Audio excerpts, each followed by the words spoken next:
Hello YouTube, j'espère que vous allez bien, je suis très contente de vous retrouver pour une nouvelle vidéo. Aujourd'hui j'avais envie d'aborder le fait de porter ses vêtements, porter les vêtements que l'on a cousus. Et pour cela j'avais envie de faire une petite rétrospective de 2019 jusqu'à 2023. J'ai fait une sélection de 8 projets que j'ai le plus portés et que je porte encore. Donc c'est parti, je vous emmène avec moi et je vous montre tout ça.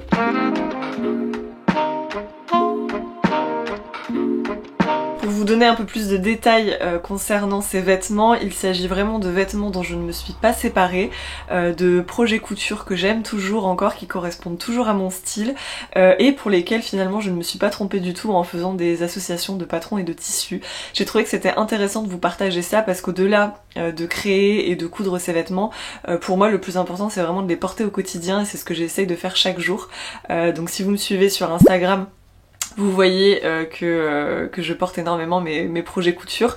Récemment je me suis mise à TikTok et je partage aussi mes looks du jour, donc si jamais ça vous intéresse de voir un peu plus en détail comment je porte mes projets couture, n'hésitez pas à aller me suivre par là-bas. Dans cette vidéo j'ai vraiment envie de vous présenter les différents vêtements, que ce soit en termes de patron et en termes de tissu, et de vous présenter aussi ce que j'ai spécialement aimé et ce qui fait que je les ai autant portés. Alors pour certains, comme voilà c'est vraiment des vêtements que j'ai énormément porté, il mériterait d'avoir des petites retouches, d'avoir des rapiècements parce qu'il y a de l'usure.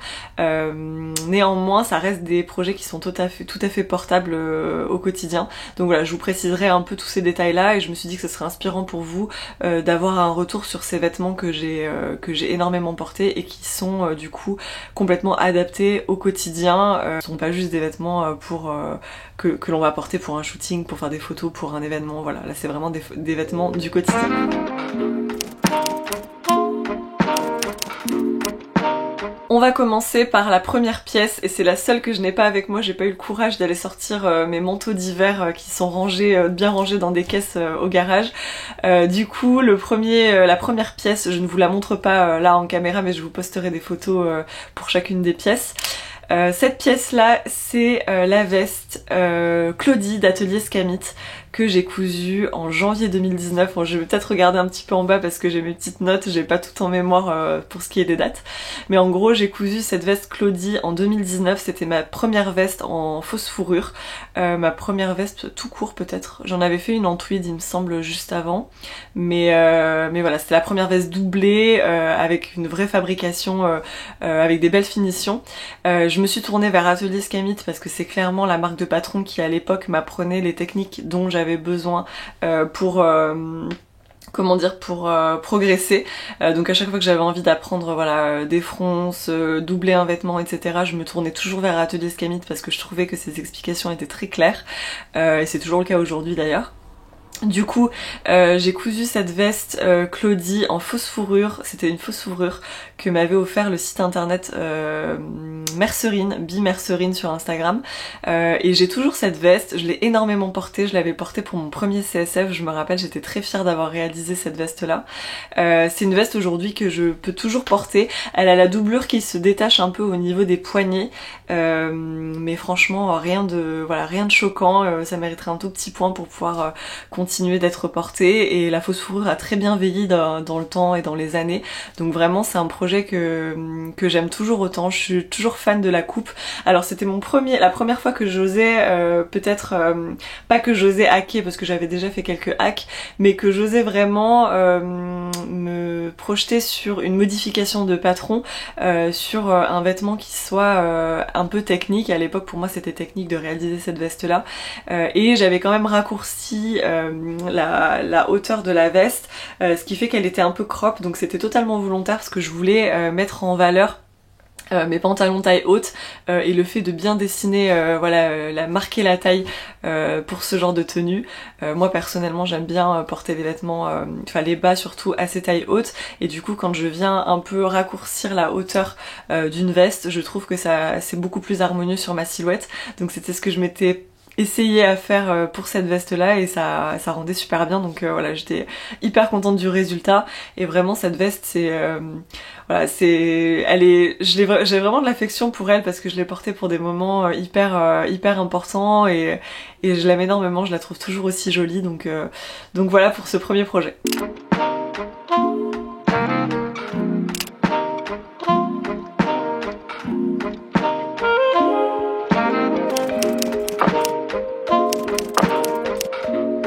Le second projet, je l'ai avec moi, c'est la robe Mésange de Delphine et Morissette. Alors c'est pas vraiment une robe à la base, c'est plutôt un top et moi je l'avais un peu hacké là encore, j'avais rallongé du coup la longueur de la robe, je crois que j'avais rajouté une basque en fait, hein. Je suis pas sûre que la basque existait dans le top de base, je sais plus vraiment, et surtout j'avais doublé parce que j'avais choisi un tissu qui était le Stardust Off-White d'Atelier Brunette et il était transparent donc voilà, il fallait doubler pour avoir une robe. Donc je vous montre un peu ce que c'est devenu. Franchement, je la porte toujours là l'été quand il fait très chaud. Là, je l'ai encore portée cette saison. Alors c'est pas un vêtement que je porte à l'extérieur parce que le tissu est usé et que voilà, clairement elle a vécu. C'est pas très clean de porter ça quand on sort. Mais pour faire, par exemple, pour faire des courses, ça me gêne pas de la porter. Et pour rester à la maison quand j'ai du travail sur l'ordinateur à faire, etc., et que je veux être à l'aise et que je veux ne pas avoir chaud, clairement je la porte. Alors voilà ce que ça donne au niveau du tissu. Si je vous montre un peu, il y a certains endroits, voilà, elle est complètement tachée. Il y a certains endroits, j'ai pas réussi à détacher, vous voyez notamment ici, là aussi. Elle a aussi quelques broderies qui se sont décolorées avec le temps, je sais plus où. Je crois que c'est peut-être sur le dos quand on s'assoit, voilà, ça finit par s'user. Ouais, voilà. À ce niveau-là, il y a des broderies là qui se sont complètement décolorées. Donc vous voyez, ça c'est les broderies qui sont censées être un peu dorées et elles sont devenues blanches. Voilà, ça c'est celles qui ont pas trop bougé. Voilà, celles qui ont pas trop bougé ressemblent à ça. Et avec le temps, voilà, ça s'est un peu décoloré. Mais voilà, ça c'est une robe que j'ai énormément portée, que j'adore en fait parce qu'elle est hyper ample, parce que le tissu c'est de la gaze de coton, donc c'est hyper agréable, c'est hyper confortable, c'est respirant. J'avais cousu cette robe à l'époque pour mon voyage en Afrique du Sud. Je suis un peu revenue là sur ces projets-là pour les 10 ans d'Atelier Brunette, pour lesquels pour cet anniversaire-là en fait j'ai partagé un réel sur Instagram et je suis revenue sur plusieurs projets que j'avais cousus dans leur tissu et vraiment cette robe, voilà, c'était un investissement pour moi parce que j'avais acheté le tissu, ça coûtait cher d'avoir autant de tissu pour une robe si longue, voilà, en quantité ça faisait beaucoup. Je me rappelle à mes débuts en couture, Atelier Brunette c'était un budget pour moi, et voilà, et je suis contente parce que c'est un projet que j'ai énormément porté, qui pareil me rappelle énormément de souvenirs parce que j'ai porté cette robe dans des circonstances, dans des événements particuliers et voilà, je vais vous raconter ça à chaque fois pour chacun des projets donc je vais essayer d'éviter de le rappeler, mais en gros tous ces projets là que je vous présente c'est des projets avec lesquels j'ai forcément des souvenirs donc je suis assez émue en vous présentant ça, pardon. Mais voilà, ça c'est une robe que j'ai adoré porter et vraiment qui bouge pas, enfin qui a bougé, mais franchement c'est pas pour rester à la maison, je reste aussi confortable et clairement les petites taches ou les broderies qui se sont défaites, bon bah voilà, ça on le voit pas quand on va vite faire des courses ou qu'on fait une sortie j'ai envie de dire lambda quoi, donc je continue de la porter et je l'aime beaucoup.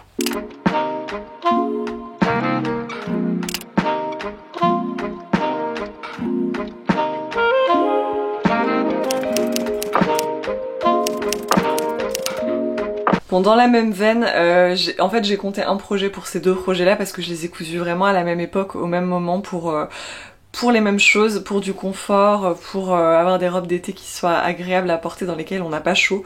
Et en fait celle-ci c'est une robe de chez République du Chiffon. J'ai plus le nom en tête mais je vous le mettrai en barre d'infos.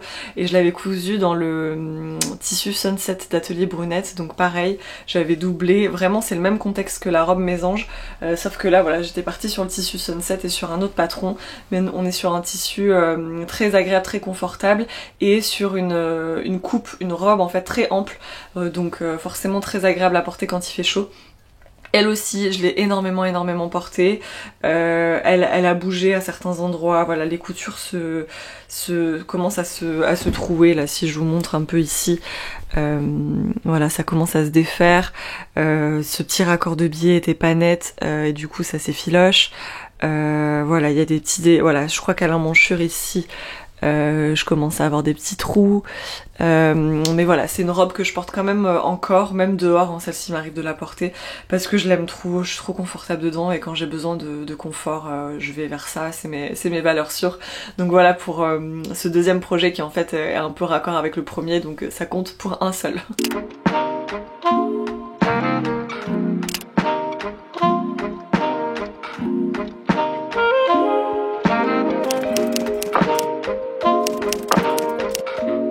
Donc j'ai organisé les projets par date de couture. Donc les deux premiers c'était sur plutôt du septembre 2019, puisque c'était à l'époque où je préparais mon voyage en Afrique du Sud.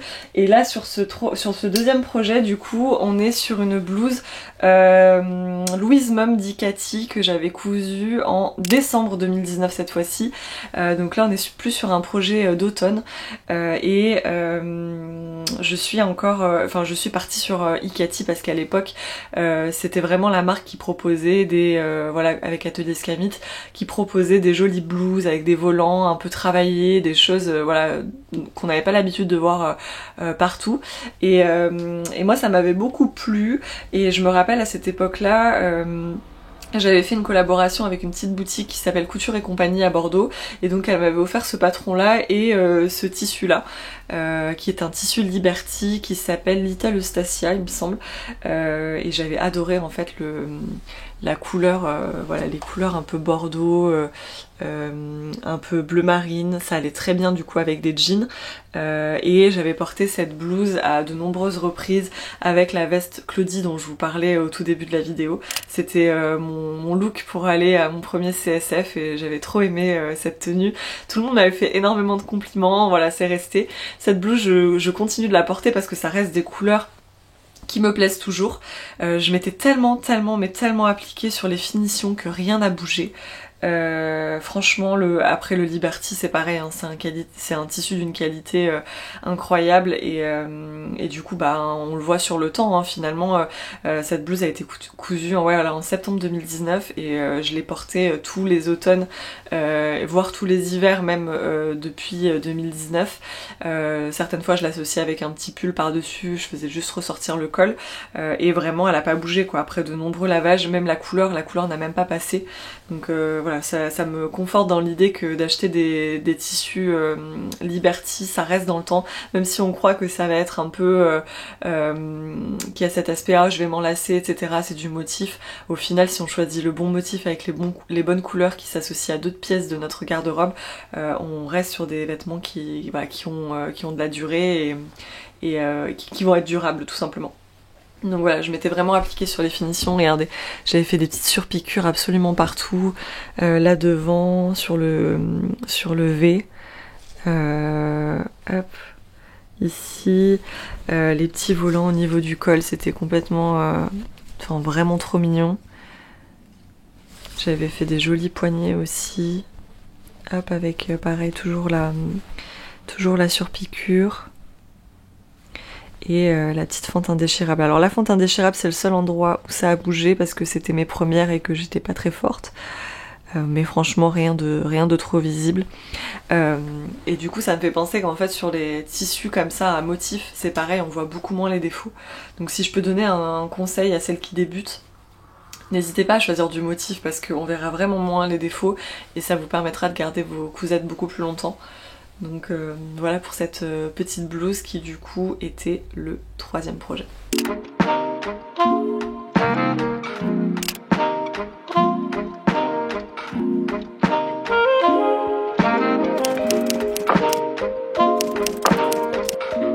Quatrième projet couture, il s'agit de la robe Erin de Make My Lemonade qui est une robe un peu plus printanière. J'ai pour ce projet aussi beaucoup d'émotions parce que c'est une robe que j'ai cousue pendant le premier confinement. Du coup en avril 2020, je dirais mars-avril 2020, je l'avais publiée sur Instagram au mois de mai. Mais voilà, c'est une robe que j'ai énormément portée et que je porte toujours parce que je la trouve encore d'actualité, je la trouve vraiment très très belle. Alors plusieurs détails à propos de cette robe. Pour commencer, je l'ai cousu dans une viscose Liz Taylor qui n'est plus du tout disponible aujourd'hui.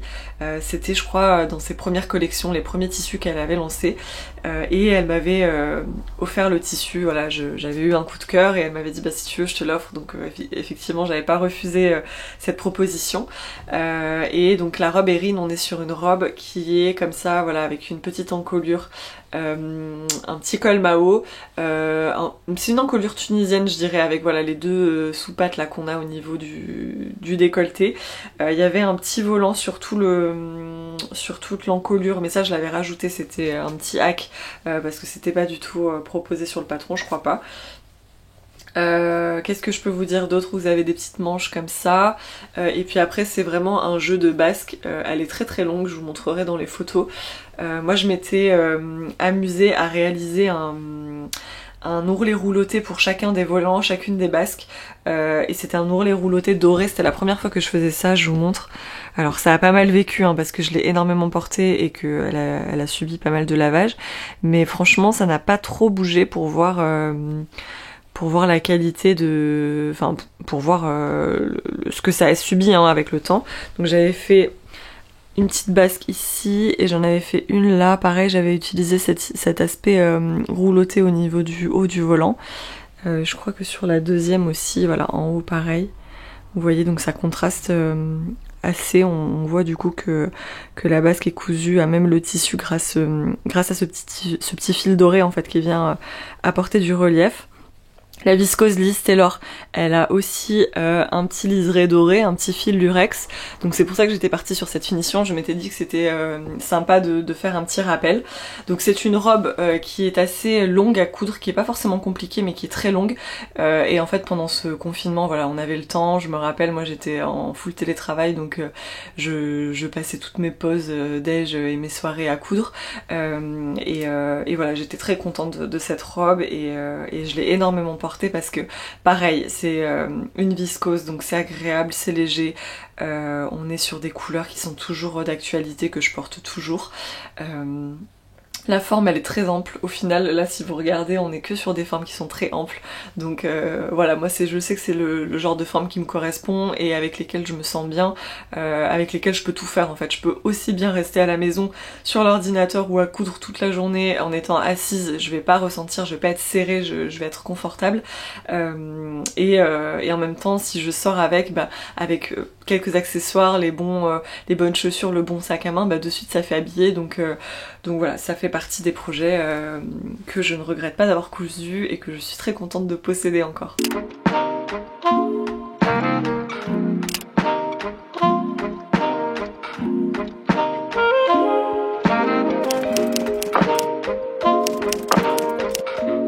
Le cinquième projet que je vais vous présenter, c'est la veste Billy de Slow Sunday que j'avais un poil hackée en version veste parce que normalement c'est une chemise, et je l'ai cousue en novembre 2020, donc là c'était pareil dans une période un peu particulière. Je l'avais cousue dans un lainage de chez Pretty Mercerie qui est un lainage Vichy. Donc là je m'étais bien embêtée parce qu'il y avait toutes ces histoires de raccords. À l'époque j'étais pas très adepte des raccords, mais je m'étais quand même pas mal débrouillée de ce que je vois. Je les avais pas forcément fait aux épaules, mais sur le devant c'était nickel. Donc voilà, ça c'est une veste pareil que j'ai énormément portée parce qu'en fait elle est hyper versatile. On peut la porter aussi bien sous un manteau très très large en mode surchemise, que on peut la porter en mode gilet à la maison par-dessus un petit top. À l'automne et au printemps je me rappelle que je la portais par-dessus des petites blouses hyper légères, et comme j'allais au travail en vélo, ça me permettait de ne pas avoir froid parce qu'on était sur un beau lainage qui tient bien chaud. Donc vraiment elle était vraiment parfaite cette veste, elle l'est toujours. On est sur des couleurs pareilles qui s'associent à tout. Le Vichy c'est un faux uni pour moi parce que on peut l'associer à des fleurs, on peut l'associer à de l'uni. On est sur des couleurs qui sont voilà, beige, blanc, voilà, ça va avec tout clairement, et du coup j'ai adoré cette veste. Alors je m'étais amusée, hein, j'avais utilisé du Liberty pour faire mon col ici là, mon envers de col, et je trouvais que c'était très joli. Et pareil j'avais fait ça sur les rabats, en dessous des rabats des poches, donc ça faisait un petit twist comme ça qui était plutôt sympa, et j'avais pas fait sur les poignets par contre parce que c'était vraiment des chutes de Liberty que je ne voulais pas jeter. Donc voilà, vraiment j'ai adoré cette veste. Alors aujourd'hui les petits défauts qui peuvent apparaître, ce sont des poches qui ont été un peu cousu un peu trop loin, du coup le tissu est un peu ressorti, ça s'effiloche. Je crois aussi qu'au niveau, voilà, ici pareil, ça avait pas été très bien cousu, donc enfin pas assez au bord en fait, et du coup ça ressort un peu, mais bon, rien de bien choquant. Voilà, là ça fait pareil, hein, ça ressort. Donc ça mériterait un petit point à la main pour que ce soit maintenu. Du coup je la porte quand même pas mal à la maison, j'avoue que maintenant je la porte peu à l'extérieur. Je sais que la couture intérieure à la main avait bougé, parce que j'avais tout cousu à la main. Donc à l'intérieur c'est tout gancé au biais, hein. Voilà, je vous montre. Et en fait la couture avait lâché, donc j'avais dû recoudre déjà à l'intérieur. Mais voilà, enfin c'est une veste que j'ai beaucoup portée et que j'aime toujours autant.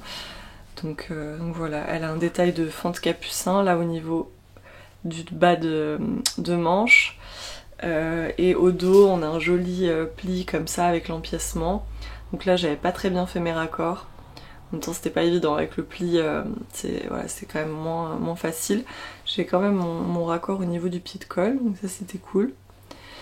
Mais voilà, raccord au niveau des poches aussi, et au niveau des milieux devant.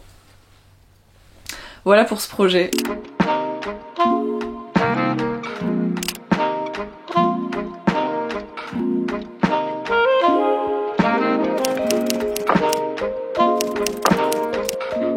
Dixième projet, et celui-ci vous le connaissez bien parce que je l'ai porté de nombreuses fois. C'est le petit gilet veston tuto que j'avais cousu pour Singer. Alors vous le savez, depuis plusieurs années maintenant je réalise des tutoriels gratuits qui sont disponibles sur le blog de Singer. Je suis en partenariat avec la marque depuis très longtemps maintenant. Et ça c'est un petit veston que j'avais imaginé du coup en avril 2022. Donc voilà, là on est sur les dernières pièces de 2022.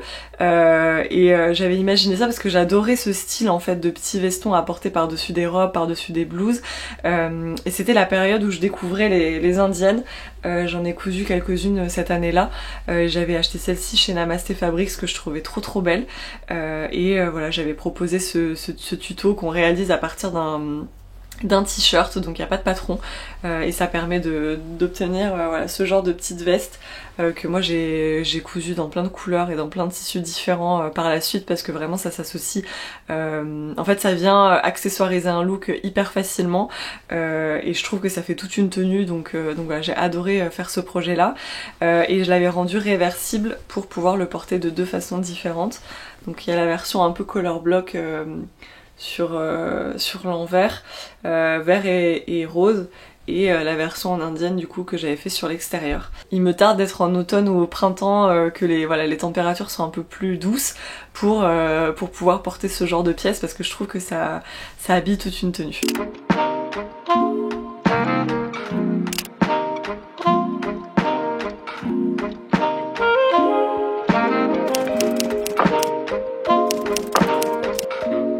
Autre pièce que j'ai énormément portée, et c'est le numéro 7, il s'agit de la blouse Rimini de Doomum que j'ai cousue en mai 2022.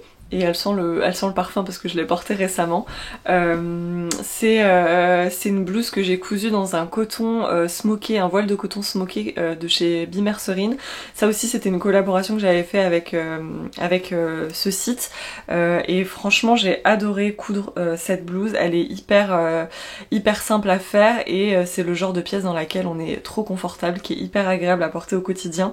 Pareil, c'est hyper ample, donc voilà, vraiment moi c'est le genre de pièce que j'adore. Et je l'ai porté avec un petit veston, du coup celui que je vous ai présenté juste avant, et d'autres que j'ai cousus par la suite, et en fait ça va trop bien ensemble. Donc vous avez en termes de caractéristiques ici un petit empiècement sur le haut de la manche, un empiècement devant et dos qui est en une seule pièce, et ensuite ça part en beaucoup de volume avec des manches qui sont très belles, beaucoup de volume aussi au niveau du bas de la blouse. Sur le devant vous avez une petite encolure pareil qui est un peu tunisienne, qui est terminée par une patte de boutonnage sur toute la longueur. Et dans le dos, ce qui est le plus joli, c'est cette découpe triangulaire qui est très bohème. Vraiment ça fait un style très très joli. Donc moi j'avais joué sur deux tissus différents, comme je vous disais j'avais utilisé un voile de coton smoké et j'avais utilisé des chutes de lin du coup pour faire les empiècements, enfin les parties col, empiècement et poignet, parce que comme ce tissu est smoké et qu'il a beaucoup d'ampleur, dès lors qu'on le découpe en fait il se libère on va dire, et c'était difficile du coup de garder les proportions des pièces avec un tissu comme ça, donc j'ai gardé ce tissu là pour les pièces froncées puisque là ça changeait rien du coup en termes de volume, peut-être ça en ajoutait un peu mais c'était pas foncièrement grave. Et pour les pièces qui nécessitaient d'avoir plus de tenue et d'être bien régulière, je suis restée sur ce lin viscose écru qui est vraiment top. Et qui m'a permis du coup de faire une belle association de tissus. Donc ça c'est une blouse que j'ai énormément portée parce qu'en fait elle est hyper versatile là encore, on peut la porter à l'automne, au printemps, même en été, par-dessus un maillot de bain, ça marche. Et en fait, dès que j'avais un peu froid, je mettais ces petits vestons par-dessus ou une veste un peu large et ça marchait super bien. Je suis hyper confortable dedans parce que voilà, elle est très large encore une fois. Elle fait un joli décolleté parce qu'elle a cette encolure un peu tunisienne.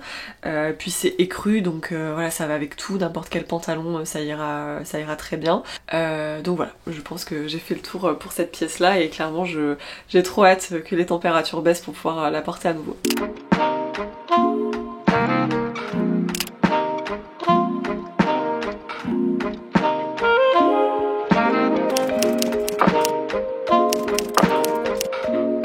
La dernière pièce, c'est la chemise Marjorie de Atelier 8 avril. Alors Marjorie, je l'avais cousue dans sa version manche longue avec un volant blanc. C'était une version que je voulais avoir vraiment en mode basique, la petite chemise blanche avec de jolis détails à porter tout au quotidien. Et c'est une chemise que j'ai énormément portée, mais je vous la présente pas ici dans cette vidéo parce que le tissu, en fait, c'était un coton de chez Cousette et le tissu, il a clairement, c'était pas de la bonne qualité en fait. Il a vite vrillé au niveau des lavages, mais c'est néanmoins une chemise que j'ai énormément portée parce qu'elle était blanche, qu'elle était facile à associer à d'autres pièces et qu'elle faisait tout de suite un effet waouh. Voilà, dès lors que j'avais besoin d'être un peu habillée, que j'avais envie d'être un peu voilà chic on va dire, je mettais cette chemise et de suite c'était canon. D'ailleurs il faudrait que je me la recouse en version blanche, il faudrait que je trouve un bon tissu pour ça qui ne bouge pas dans le temps. Donc vraiment un joli blanc, je sais pas trop vers quoi je pourrais partir. Si vous avez des idées n'hésitez pas à me dire. Si vous avez déjà testé des cotons qui vous savez ne bougent pas, c'est un projet que j'aimerais bien me refaire parce qu'elle manque aujourd'hui à mon dressing. Mais du coup pour vous reparler de ce projet là, je l'avais cousu dans une autre version en broderie anglaise de chez Nuance Fabrics. Donc là j'avais un poil hacké le patron parce que j'avais très peu de tissu. Ce tissu coûtait très très cher et je me l'étais acheté et je m'étais dit bon voilà, il faudra que j'arrive à caser un haut dedans. Et du coup je l'ai énormément porté parce que c'est vraiment un lin, donc c'est une broderie sur lin que j'adore en fait, que pareil je trouve très très chic. Il me semble que ça a été un lin qui a été fabriqué pour Cézanne et il fait clairement son effet en fait. C'est comme la blouse, la chemise Marjorie dont je vous parlais, la version blanche. Dès que vous portez ça, enfin franchement ça fait toute une tenue. Vous mettez un petit jean avec ou une petite jupe, par exemple une jupe en jean, j'avais porté ça aussi avec une petite jupe en jean moulante, une mini jupe, et ça fait une tenue en 2 secondes. Vraiment vous n'avez pas besoin de vous casser la tête. Donc celle-là je l'ai énormément portée, que ce soit pour aller à des repas de famille, à des sorties le soir entre amis. Je l'ai portée dans des contextes complètement différents et je trouve qu'en fait elle marche à chaque fois en fonction de ce que vous allez porter avec. Si vous mettez un jean ou si vous mettez un pantalon un peu plus habillé, de suite ça va pas rendre la même chose. Pareil en termes d'accessoires ou de coiffure, si je la porte les cheveux lâchés comme ça, c'est hyper adapté au quotidien. Je me rappelle que je la portais aussi en faisant un petit chignon, voilà, les cheveux rattachés comme ça, et du coup de suite on avait le col là qui était hyper bien mis en valeur parce qu'il monte assez haut. Donc franchement c'est une blouse que je vous recommande de coudre si vous cherchez une blouse qui s'adapte à toutes les situations du quotidien et que vous voulez Voilà, des bons basiques dans votre dressing. La blouse Marjorie d'Atelier 8 avril, c'est vraiment pour moi un hit à avoir dans sa patron tech. Et voilà, moi je regrette énormément ma version blanche, il va falloir que je la recouse là à l'automne parce qu'elle me manque beaucoup. Donc voilà, c'est un projet que je vous recommande et que perso j'adore.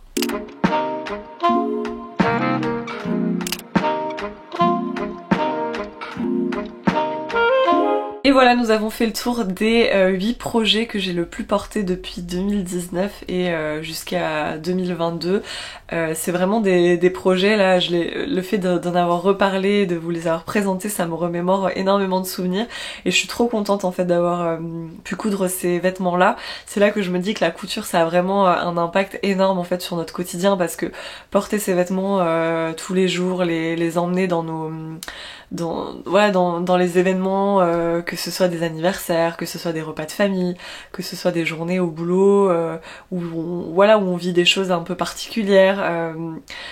C'est des vêtements qui vivent et qui nous accompagnent pour toutes les émotions qu'on peut ressentir au quotidien, et le fait de les avoir fabriqués de A à Z, d'avoir mis de l'énergie à choisir un tissu, d'avoir choisi un patron pour imaginer un vêtement qu'on puisse porter comme ça au quotidien, je trouve que c'est hyper poétique, et ça résume bien en fait jusqu'où on va en fait avec la couture, jusqu'où nous mène la couture. C'est pas juste coudre, passer du temps derrière sa machine à coudre, ça c'est sûr que c'est hyper satisfaisant, et la partie créative, imagination, tout ça c'est vraiment, ça n'a pas de prix. Mais pour moi voilà, la couture ça va vraiment jusqu'à porter ses vêtements et les porter longtemps, durablement. Alors évidemment tous les vêtements ne peuvent pas être portés de la même manière, il y a des fois on a envie de se faire plaisir, de coudre un vêtement un peu waouh, on sait qu'on va pas le porter autant que d'autres pièces, mais il y a une approche voilà que je trouve chouette en se disant bah là je vais coudre telle pièce parce que je sais que ça ira avec tel pantalon, que je pourrais porter ça au boulot, que je pourrais porter ça en famille, que je pourrais porter aussi pour par exemple voilà, je sais les mamans qui allaitent, elles trouvent des vêtements en couture qui sont beaucoup plus faciles à porter pour allaiter. Pareil pour des grossesses, on peut trouver des vêtements qui sont plus faciles à porter au quotidien. Bref, je m'étale, je digresse complètement, mais voilà, la couture, je trouve que c'est vraiment un échappatoire et une passion qui sont hyper valorisantes au quotidien. Et je suis contente de vous partager voilà les vêtements que j'ai le plus porté ces dernières années. Je pense que je referai ce genre de vidéo chaque année, du coup en me laissant 2 ans de battement. Voilà, là j'aurai tout 2022 et 2023 que je pourrais faire l'année prochaine. Donc voilà, vraiment je suis très contente de vous avoir partagé ça, excusez-moi, j'espère que la vidéo vous aura plu. Voilà, je termine ici, sinon je vais pouvoir parler encore pendant des heures. Donc je vous remercie d'avoir regardé la vidéo jusqu'à la fin. Merci pour votre soutien, pour tous vos commentaires, pour le nombre d'abonnés qui ne fait que grimper sur YouTube, et ça pareil, ça me met en joie. Je suis contente de pouvoir vous partager tout ce que je vous partage et de voir qu'en retour ça vous plaît. Je termine ici. J'ai du mal à vous quitter aujourd'hui, hein, décidément. Mais bref, je termine ici, je vous embrasse et je vous dis à mercredi prochain pour une nouvelle vidéo. À très vite, bye.